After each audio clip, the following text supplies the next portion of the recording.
আসসালামু আলাইকুম। রুটি পিঠা বানাইতেছি।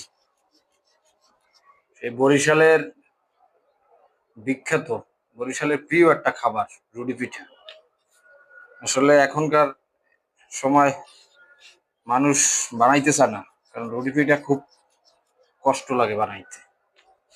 আগের দিনে আমার মা চাচিরা, দাদি সবাই মিলে আর কি ঢেকিতে চাউল ভাইঙ্গা তারপরে রুটি পিঠা বানাইতো। সারা রাত ধরে রুটি পিঠা বানাইতো এবং অনেক মানুষ ছিল, একটা আনন্দ ছিল অন্যরকম। কিন্তু এখন সহজ হয়েছে একটু, কারণ আগে তো পাটায় বাইটে বানাইতো, নাইলে ঢেকিতে পাট দিয়ে বানাইতো। আর এখন গুড়ি মিশিংয়ে কুটতে বানায়, এখন আগের চেয়ে একটু সহজ হয়েছে। তো রুটি পিঠা এই কোনো ছোটখাটো পারিবারিক অনুষ্ঠান হইলেই এই রুটি পিঠা থাকতোই প্রত্যেকের ঘরে। বরিশালের এটা একটা খুব প্রিয় একটা খাবার রুটি পিঠা। কোরবানির সময়, তারপর ঈদে যে বানাইতো অনেকে, আবার দেখা গেছে বাড়ির আত্মীয় স্বজন একত্র হয়ে আবার সবাই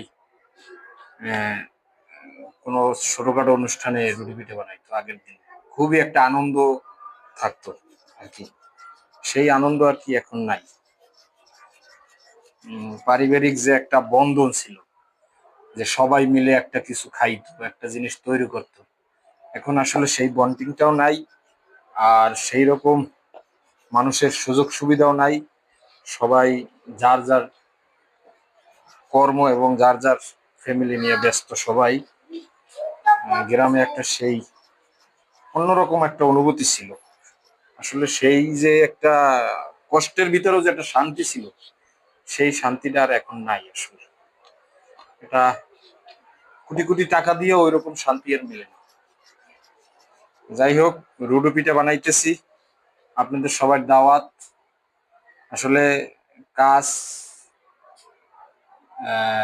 পুরুষ আর মহিলা নাই, কাজ করলেই কাজ, কাজের নাম কর। আমি আসলে কাজগুলা আগেও করতাম, এখনো মোটামুটি আর কি পারি, সেই জন্য আর কি এগুলো করতেছি। যাই হোক, সবাই ভালো থাকবেন। খোদা হাফেজ। আসসালামু আলাইকুম।